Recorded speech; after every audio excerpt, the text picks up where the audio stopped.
All right, my friends, welcome back. As you know, we have an exam starting tomorrow. Uh, you can expect it to be about the same format as the previous exam with about the same number of questions. And we will, whatever we get to today, we get to. Whatever we don't get to won't be on this particular exam. So I wanted to begin with sort of summarizing the kind of groups that we might find on a benzene ring and what their impact is, because this gets a little bit messy and it's kind of hard to think through. So I wanted to make it a little bit clearer. So what we're going to list is the substituent that we might find on a benzene ring, for example. Yes, you can't see it because I didn't press. Thank you.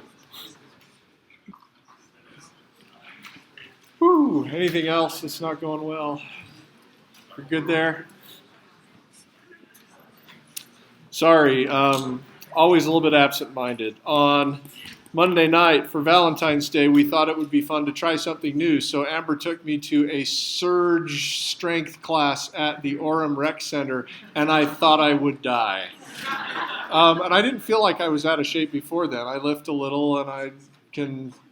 But anyway, I was pitifully out of shape, and she said, "This makes me feel really good about myself." And I said, "That's good. You're in shape. That's great. I'm not." So I'm still at the stage where it's difficult to sit down and stand and do anything. So sorry to be distracted. So anyway, we're going to list the substituent, what its nature is, whether it's an electron donating group or withdrawing group. We're going to see that there's some substituents will have both characteristics, and we'll have to figure out which one dominates.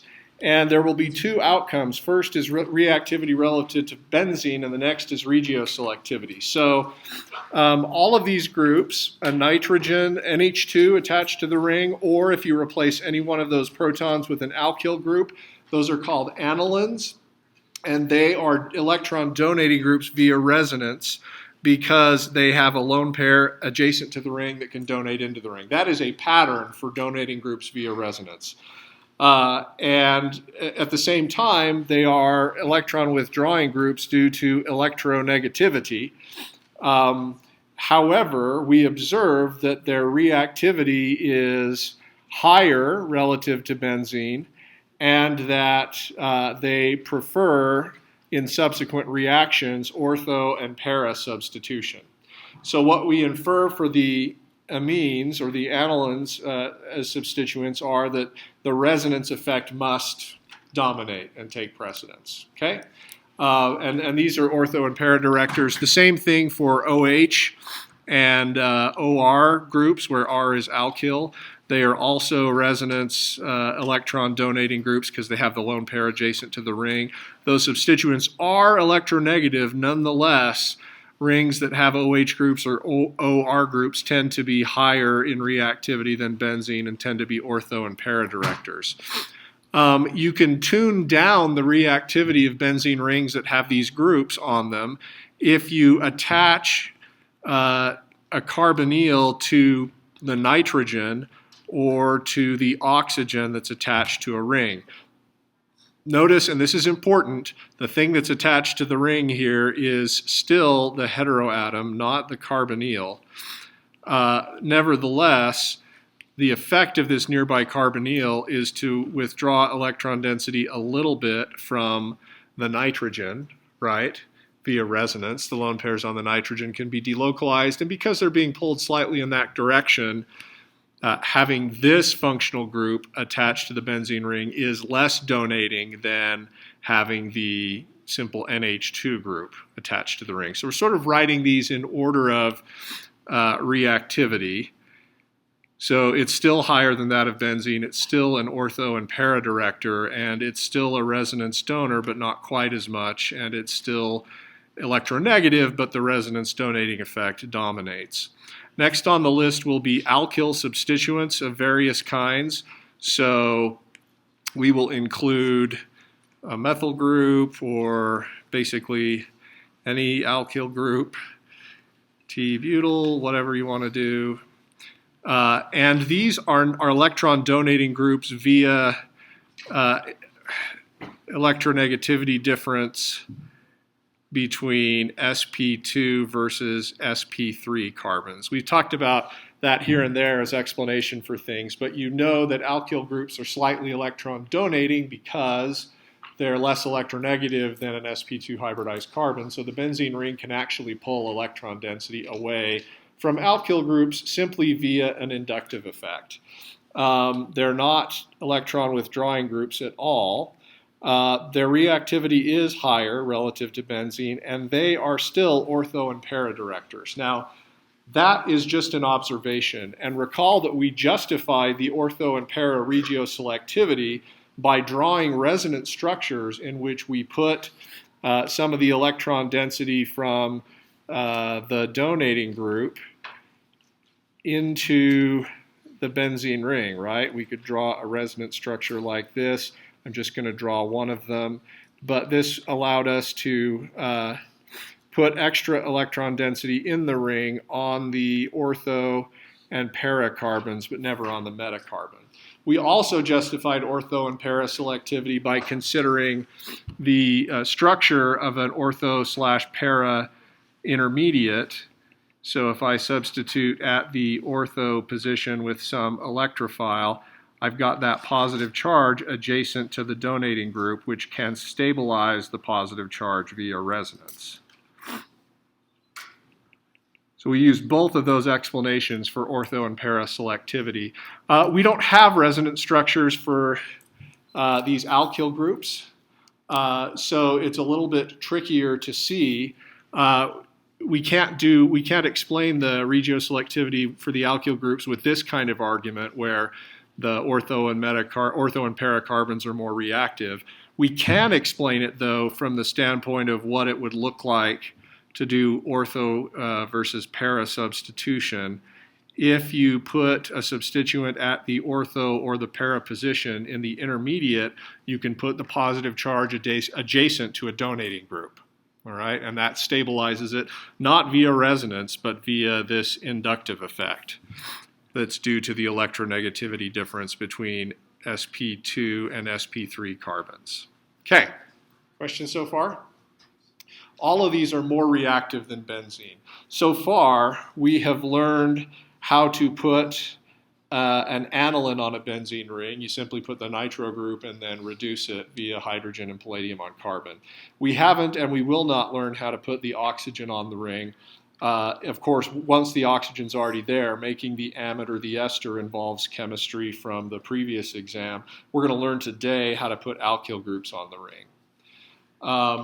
Another substituent, and this is where it gets a little bit confusing, would be the halides, bromine or chlorine. We haven't learned a reaction where we put in fluorine or iodine, so we're not going to worry about those. These have lone pairs on the atom adjacent to the ring, and so they can be resonance electron donating groups, but they are also electronegative and are electron withdrawing groups via an inductive effect. And at this point, for the halides, this is sort of the tipping point where the electronegativity effect gets strong enough to make bromo and chlorobenzenes lower in reactivity than benzene. So if you do a reaction with chloro or bromobenzene, subsequent reaction, it should be slower. Nevertheless, it's still an ortho and para director, and that again has to do with the fact that if you have, say, chloro, and I'm going to draw the ortho substituent in this intermediate, you can put the positive charge adjacent to chloro, and chloro can act as sort of a reluctant donor, stabilizing that positive charge via resonance. We're not going to say, like we did for the aniline, that to begin with, chloro activates the ortho and para carbons, but rather, once you get to the carbocationic intermediate, it's better and more stable to have the positive charge adjacent to the chloro group because of that donating effect. Now, it's hard for me to see how you would figure that out by first principles, and so that's probably something you're going to need to memorize. But everything above the halides in reactivity reacts faster than benzene and is an ortho and para director. Yes? Why is the amide attached to the benzene electronegativity, it pulls electron density away from the benzene. So, yeah, so let's zoom in on this amide. How is this a donating group? So you are right that there is a resonance structure in which I can put the lone pair electrons from the nitrogen into a pi bond and then put a lone pair out on the oxygen, right? But there are also resonance structures in which I can take those lone pair electrons from the amide and donate them into the ring.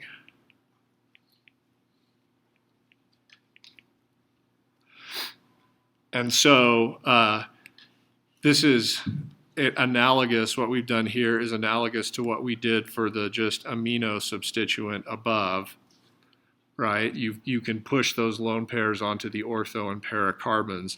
Nevertheless, it shouldn't be as good because of the adjacent carbonyl.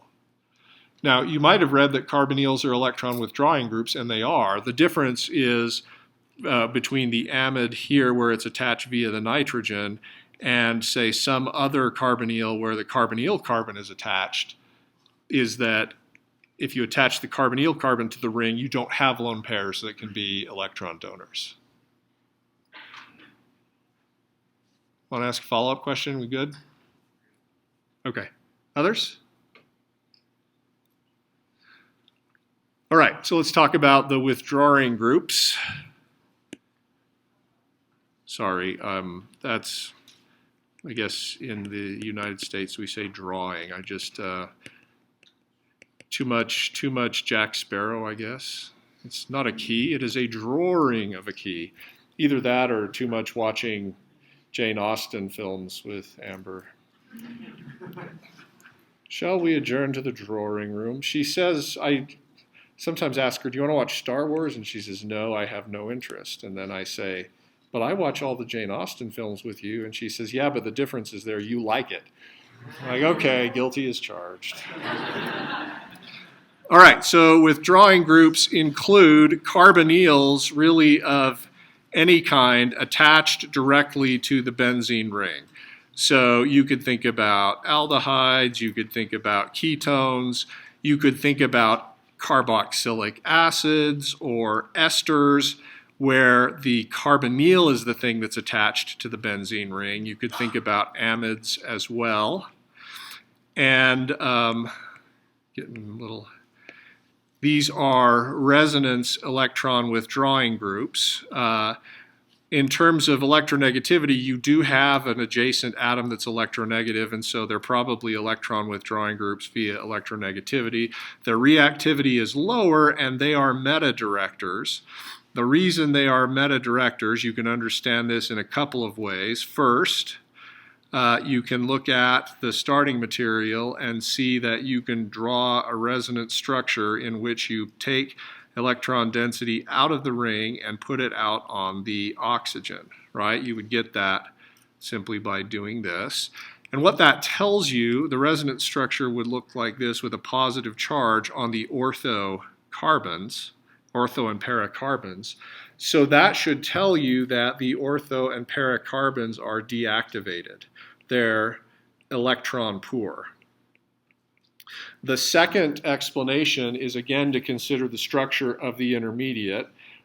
So look at what would happen if we put a carbonyl here and put an ortho substituent there. That would tend to put the positive charge adjacent to the electron withdrawing group, which is bad.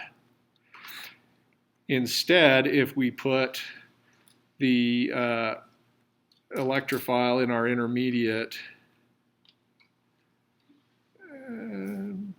what am I doing wrong here?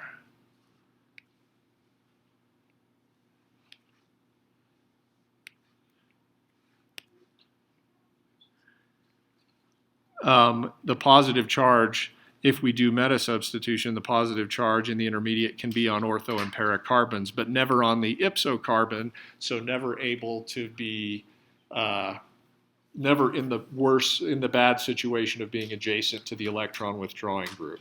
So it's not that the meta positions are more are super reactive. They're just less bad than the ortho and para positions. Yeah. So just to clarify, a carbonyl group would be electron withdrawing because of resonance. That's right. You would imagine that the carbonyl group would be electron withdrawing via resonance and electronegativity. Not only can you draw resonance structures like this, but you also have an electronegative oxygen here that will pull electron density away from the carbon, which will pull away from the ring.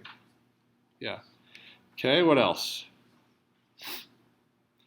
And then the other ones I think we've talked about include the nitro group, which is a metadirector. Its nitrobenzenes are lower in reactivity. It's again because of resonance and electronegativity in terms of their ability to, oh, sorry.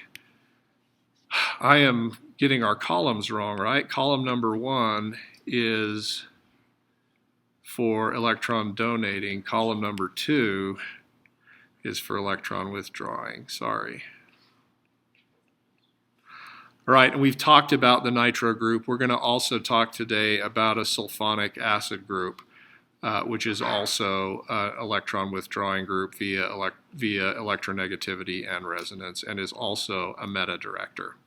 So really, you can sort of memorize that any of the resonance electron withdrawing groups are metadirectors, that any of the resonance donating groups are ortho and paradirectors. And then the other thing is just the alkyl groups. Yes? So why is it bad to have an electron withdrawing group right next to a positive charge? Why is it bad to have an electron withdrawing group right next to a positive charge? Well, proximity of charges is kind of same charges should be repulsive. There is a resonance structure like this, and that should be destabilizing. Yeah. The more better resonance structures you have, the more stable a molecule is. The more those resonance structures are poor, the less stable the molecule is. What else? Yeah? Metadirectors make benzene anti-aromatic. Do metadirectors make benzenes go anti-aromatic? No. The resonance structure here, in which I have withdrawn electron density out of the ring, seems like it puts a positive charge in the ring and makes the ring not aromatic anymore, anti-aromatic perhaps. So what we mean by resonance here, that should be destabilizing. So what we mean probably is that this is a minor contributor because, yeah, you don't want to disrupt aromaticity. That being said, once you get to the intermediate, it's not that the meta position is better, is more reactive, it's that it's less bad than the alternative. Okay, what else? All right, so let's do some reactions. We talked about nitration last time and chlorination. Another reaction is called sulfonation, and this one's kind of fun because you can use it to make soap. You don't have to have animal fat anymore to make soap. The reaction is of benzene with SO3, sulfur trioxide under acidic conditions, H2SO4, and what that will do is install on the ring a sulfur, 2 double bonds to oxygen, and then an OH group. And this is a functional group called a sulfonic acid. You've seen one of these before. Para-toluene sulfonic acid, TSOH, is just the toluene version of this sulfonic acid. It's organic, soluble, and a strong acid, and so it's useful in that way. The mechanism is similar to what you would expect. I'll show you briefly, though this part isn't very important, how we activate SO3 to be attacked by the benzene ring. You end up first protonating one of the oxygens of SO3 with sulfuric acid, which is a strong acid. And you may be worried, that looks like a Texas sulfur, and it is, but sulfur and other third and beyond row elements can form more than 8 bonds. It has to do with their size. Because of their large size, they can get multiple groups around them and make more than that many bonds. Some people, anyway, I don't want to talk about that because I don't really understand it. Is that okay? We're just okay with hypervalent sulfur? Yeah? Okay, good. So we'll have the benzene attack this electrophile, and that gives you the familiar intermediate in which you have a hydrogen and our new sulfonic acid group on the benzene ring, and then a base, probably the conjugate base of sulfuric acid, will restore aromaticity, and that gets us to this product. Okay? So you can do this kind of reaction on long chain alkyl benzenes. So like this one. And then if you do the sulfonation reaction, you get, I guess I'm running out of space, need to make that smaller. You can install the sulfonic acid group on at the para position. Presumably you'd get both ortho 4, 6, 8, 10, 12, and para substitution patterns. I'm just going to show you the para option. And then this is a strong acid, so in water, it's going to, at pH 7, it's going to exist as the conjugate base. And now you have the pattern that we've used before, a polar head group and non-polar tail. And you can now form micelles with that. And so this is how some detergents are made. In fact, if you read shampoo bottle ingredients while you're in the shower, you'll see sulfate among some of them, and it refers probably to a group like this. It's okay. You don't have to confess that your life, like mine, is boring enough that you read shampoo bottles. Sorry. So this is an electron withdrawing group. It's a Metadirector. Let's talk about alkyl groups and ketone groups, which we're going to learn how to install in benzene rings. So alkyl groups, we'll just call this alkylation. This is a named reaction in organic chemistry. It's called the Friedel-Crafts reaction after the folks who discovered it. You may have done one of these in 353. Go ahead. Just a quick question about the last reaction. If it's a meta reaction, why does it go to the para position? Right, so notice that it's a Metadirector for subsequent reactions. What we've got on this first benzene ring when we're making this detergent is an alkyl group. Oh, except I can't write. It's an alkyl group, and that should be an ortho and para director. So once we have the alkyl group there, the next group goes here. Yeah, but if we were to do more reactions on this, you would have to think about, okay, well, the electron donating group favors these two carbons. The electron withdrawing group should also favor those two carbons. They would overlap, and so you would put your new substituent there. Yeah, okay. Let me just undo that. Okay, so the Friedel-Crafts reaction installs alkyl groups. Your text sort of makes a big deal out of this because there's the potential for carbocationic intermediates, which means there's the potential for carbocation rearrangement.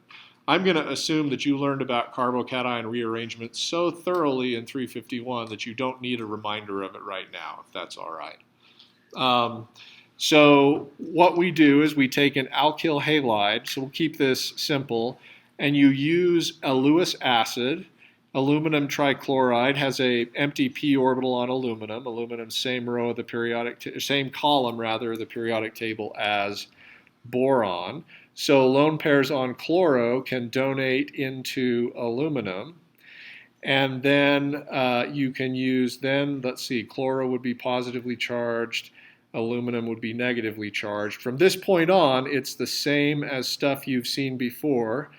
That is, we'll have the benzene ring attack the carbon with the leaving group, and the leaving group leaves. That's going to generate the carbocationic intermediate, in which I have a positive charge on the adjacent carbon, and then I can use any particular base, it might even be Cl minus, to restore aromaticity and then get the alkyl benzene. Yes? Cl minus can do that because it becomes aromatic. So yeah, you don't need a very strong base. Cl minus could even do it because you're paying for that by restoring aromaticity. Yeah. All right. If you're using, say, a tertiary alkyl halide or a secondary alkyl halide, making the electrophile is going to be similar. You're going to use aluminum chloride, have lone pairs attack the aluminum, from the chlorine attack the aluminum. You'll generate this intermediate, but because of the stability, relative stability of tertiary carbocations, leaving group leaves first, you get this carbocation, and then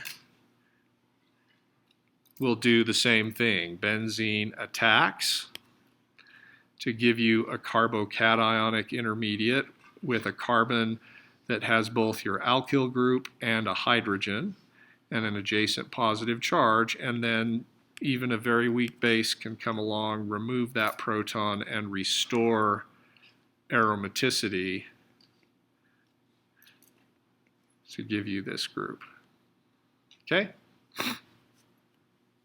So that's how we can install alkyl groups. Questions so far?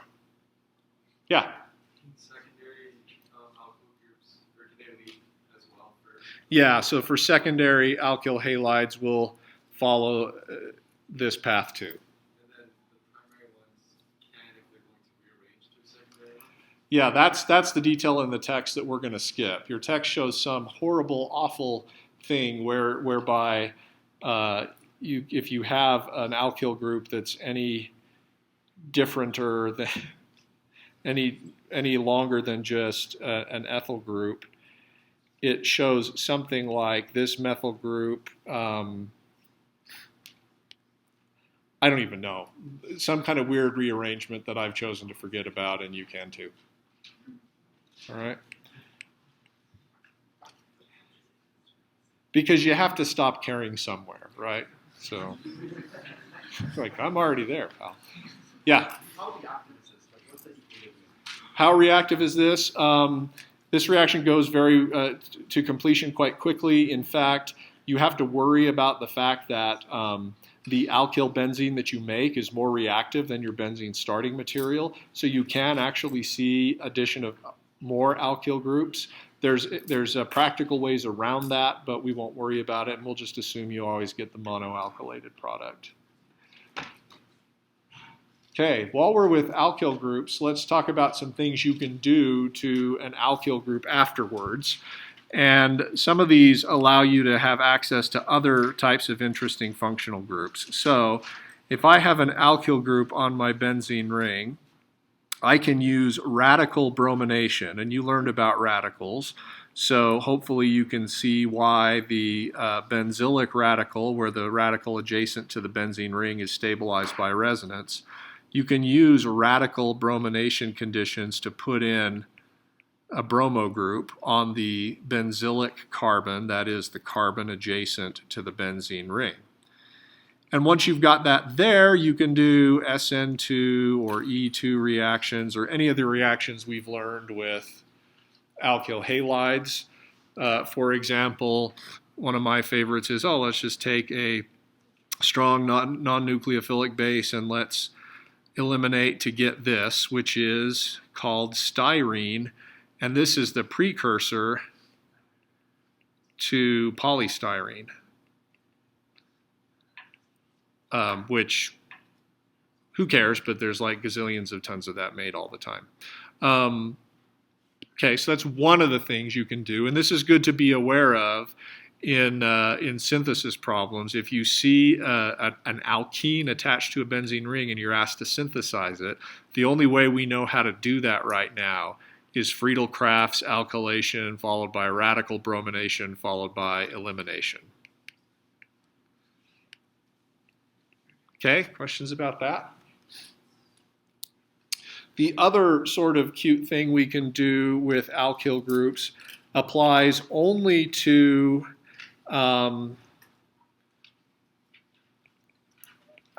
groups with benzylic protons. That is, there has to be at least one carbon-hydrogen bond. I don't know why, but your text points that out. And this is a reaction that I'm showing you not because we're worried about mechanism, but it allows us to convert a donating group into a withdrawing group.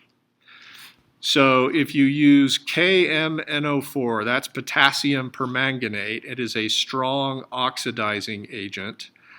It will actually cleave all of these carbon-carbon and carbon-hydrogen bonds and oxidize the remaining carbon to a carboxylic acid. And that's maybe the only way we know of so far to make a benzoic acid. And so you may find, for example, a synthesis problem in which you have to, let's see, you have a carboxylic acid group and you have a chloro group here. How did you get there? If you tried to put the carboxylic acid on first, you'd get meta-substitution. The way you can do this is either by putting the chloro on first, or putting the methyl group on first, and then late stage you'd use potassium permanganate to oxidize. So if I had to start from benzene here, I would do the Friedel-Crafts alkylation with aluminum chloride to put in the methyl group. I would then do chlorination with FeCl3, and then I could use KMNO4 to convert the alkyl group to an acid. All right, questions? Yeah? So if you have like an isopropyl group coming off instead, you can still use that? Isopropyl would be fine, methyl would be fine, T-butyl would not. Okay. You just have to have at least one. You have to have at least one CH bond. That's such a minor point that I don't anticipate testing on that. So, okay, what else? Yeah? Are those first two steps like interchangeable? Yeah, it's a great question. Are these first two steps interchangeable? Yes, as long as your chemistry works, that's the standard. And so you're going to find some cases in which the order doesn't matter because both of these are, both the alkyl group and the chloro are ortho and para-directors. So you could do the order either way. Of course, you couldn't put this one in between. You couldn't do KMNO4 oxidation to the carboxylic acid because then the chloro would have ended up on the metacarbon. Okay. The last new reaction that we'll talk about is like the Friedel-Crafts alkylation, but this is called acylation because we're going to install not an alkyl group, but an acyl group. That is a group in which you have a carbon-oxygen pi bond adjacent to the ring. That's this is an acyl group. So it's going to turn out that we use almost exactly the same conditions as for alkylation. We're still going to use aluminum trichloride as the catalyst, and then we're going to use an acid chloride as the starting material. And what that's going to do is install the acyl group on the benzene ring.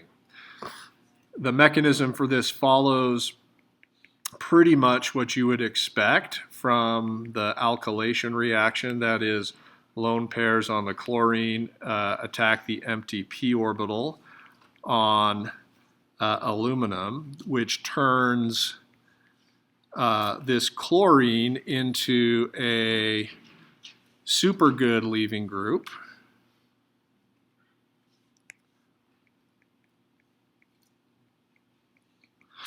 Good enough that we're going to do something we haven't seen before, and that is one of the remaining lone pairs on oxygen can kick down and kick off that leaving group to make another oxygen carbon pi bond. This is called an acylium ion. And you can draw a resonance structure in which you have a positive charge on the carbon or on the oxygen. This is like a super reactive carbonyl.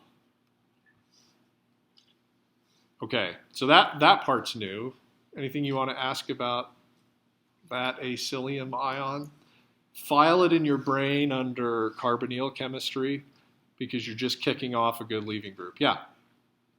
Just for the above it, why is it with the acid chloride? Sorry, why does what? Why does it flip the acid chloride when it attaches to the benzene? When it attaches to the benzene, where does the chloro go? Is that your Why is question? it flipping it, the hydrogen on the other side of the product? Oh, that's just me drawing. We could have done it this way. Same compound. The reason this carbon gets attached to the benzene ring is because the Lewis acid, aluminum chloride, binds to the chloro group, turns it into an excellent leaving group, and it just leaves. And you're left with this acylium ion, which has a positive charge on the carbon. Then at that stage, benzene can attack the electrophile, and from here on out, it's exactly the same as all the other reactions. You could do either resonance structure here, by the way. Either is correct.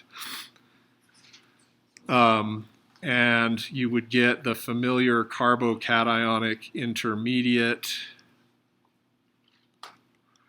where you've installed the acyl group, but you have an adjacent positive charge, and then some base, doesn't need to be a very strong base, can remove the proton and restore aromaticity.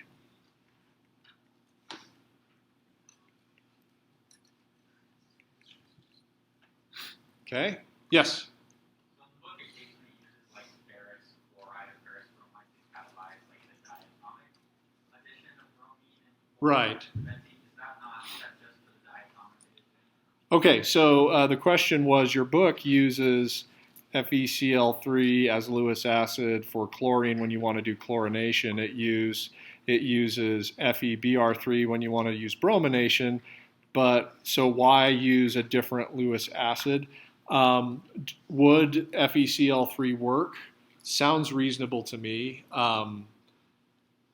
What you're getting is just the conditions for reactions that have worked before in the literature. So often with reactions, you can find alternative ways to do them. Whether it's useful or not to do that depends on how expensive the starting materials are. I don't know what the expense of aluminum trichloride is versus iron. So there's probably some practical concerns. I'm not going to try to trip you up by mixing and matching Lewis acids.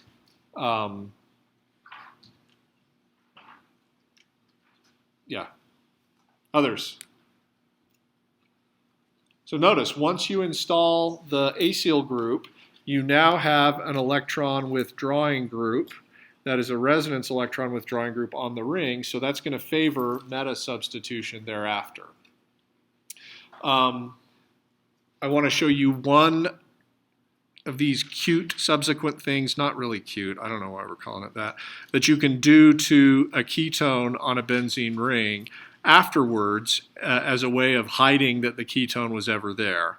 You can actually reduce the ketone using hydrazine and a base. The mechanism for this is known. It's not that hard, but I'm not going to ask you to know it. But it reduces the 2 carbon-oxygen bonds to 2 carbon-hydrogen bonds. And Yeah, so that mechanism is known, but it's a way of converting something that's an electron withdrawing group and a metadirector into something that's an electron donating group and an orthodirector, or orthopara-director. So as an example, suppose I wanted to make metachlorotoluene, and I'm thinking, how did I possibly, or maybe let's make it an ethyl group. I don't know. How did I possibly get to this stage? If I install the alkyl group first, it's an ortho and para-director. If I install the chloro group first, it's an ortho and para-director. So the workaround is you first install the corresponding same number of carbons acyl group via Friedel-Crafts acylation. That's now an electron withdrawing group and a metadirector. So when I do the subsequent chlorination reaction, I can install the chloro group at the metacarbon. And then I conceal my dastardly deed by reducing the ketone with hydrazine under basic conditions, and that replaces the two carbon-oxygen bonds with carbon-hydrogen bonds. So it looks like I cheated here, but I actually used the rules. I just had a way to convert the alkyl group into from an electron withdrawing group at the last minute. Yeah. I'm just double checking. So up there on this reaction above it, that should be a R group at the end, not just a methyl. Yeah, sorry. Thank you. Yeah, whatever that R group is still stays there. Yes? Mm-hmm. Yeah, the book will use, and I'm not actually going to test you on zinc and mercury and whatever else the conditions were there. This is the one I want you to know. Of course, the standard is your chemistry works. So if you were to plan out a synthesis and use that and it works, that's fine. That won't even be an option on your multiple choice test, though. Okay. Others? Yes? Yeah, that's the two NH2s is one molecule. It's called hydrazine. It's used sometimes as jet fuel, and it looks like that. I don't require you to know that. For those of you that are interested, hydrazine can form with the way this works is hydrazine forms an imine with the ketone just by regular imine formation, and then what ends up happening is that we do a tautomerization reaction where we have a base, remove this proton, make a new bond there, and then make a new carbon-hydrogen bond here. And again, don't worry about this because I'm not going to test you on this. But that's where one of the carbon-hydrogen bonds comes from. And then here's where the next one comes from.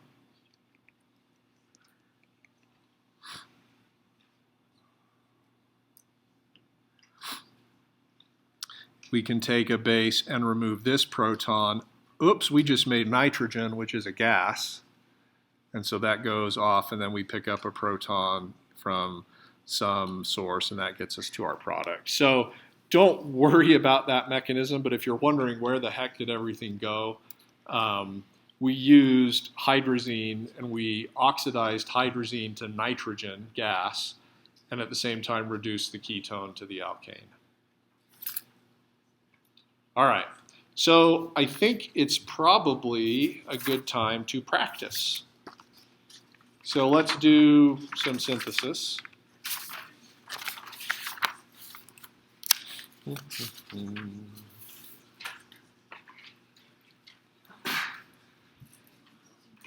All right. Let's make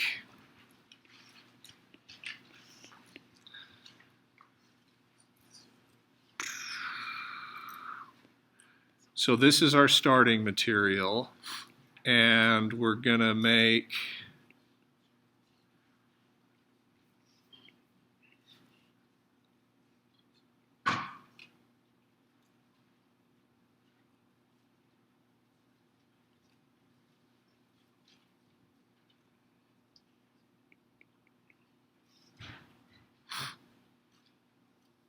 hold on, sorry.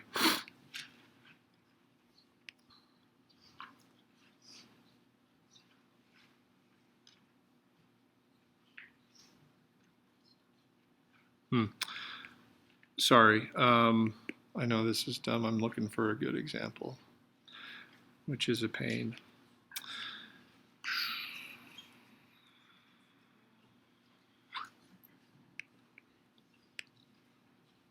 Okay, this one is going to be probably more straightforward.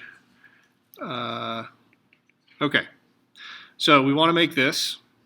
We got this starting material. We've got the methoxy group already there. It's useful to say what kind of donating group that methoxy group is. It's a donating group via resonance, and it's an ortho and para director. So now let's look at the product. We have a methyl group on the ortho carbon, a chloro group on the para carbon. We can try to think about which one we should have put on first, but it may be easiest just to try one and see if it works. So let's try the Friedel-Crafts alkylation reaction first, which would install the methyl group at either the ortho or the para carbon. Now this is, in this case, as best as I can do, so we're going to purify the undesired product away and then go from here to here. Now again, we should consider the Regio selective preferences of both of these groups. So methyl prefers ortho and para. I'm sorry, methoxy prefers ortho and para. Then the methyl group also prefers ortho and para, right? So we got a problem because the two preferences oppose each other. When you get into this situation, the strongest donating group wins. So that's why you want to be aware of that list that we talked about at the beginning and the trend that resonance donors are in general stronger than inductive donors, so that we could do the subsequent chlorination reaction and put that chloro group at the para carbon, and it would be just fine. Okay? So that is a situation you're going to encounter when taking a di-substituted benzene and putting another group on there, where two donating groups oppose each other. The strongest donating group wins. Of course, suppose that the two donating groups reinforced each other, great, no problem, right? An example of that might be, and we're not going to talk about if you had already made this, we won't worry about where this comes from, but if we did the subsequent chlorination reaction here, methoxy prefers ortho and para carbons. Methyl prefers ortho and para carbons. They overlap, and so choosing what the products are is pretty straightforward. Your text points out that we don't usually put a substituent in between two metas because of sterics, but we could very easily, put the chloro group here,